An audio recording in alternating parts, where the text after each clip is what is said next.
For the first method, we're going to head over to search and type in troubleshoot settings. Click on it. Once we're on this, we're going to click on other troubleshooters. And then you want to run the network and internet troubleshooter. Click on run. And if you have any problems, then it will detect it for you and you can fix it. For the next method, we're going to head over to search and type in view network connections. Click on it. You're going to have either Ethernet or Wi-Fi. No matter which one you have, you want to right click on it and then click on properties.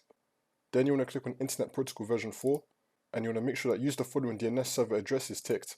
You want to make the first line 8888 and you want to make the second line 8844 and click on OK. If that's still not working, for the next method, we're going to head over to search and type in device manager. Click on it. Once we're on it, we're going to expand network adapters and then you want to find either your Ethernet cable, this one's mine right here, or you want to find your wireless Wi-Fi. I'm going to put something on the screen right now. It's going to look something similar to that. So once you find it, you want to right click on it and then click on update driver and then click on search automatically for drivers. If the best driver has already been installed, then we're going to go back and click on browse my computer for drivers and click on every pick from a list.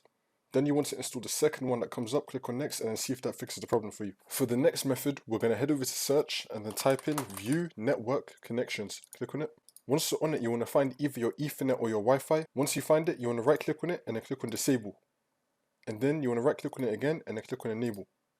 And you want to wait for this to load and you want to see if it works for you. If that's still not working, then we're going to head over to search and type in network reset. Click on it. Once you're on this, you want to click on reset now and then click on yes. Now once you do this last method, you want to restart your computer and then the problem should be fixed.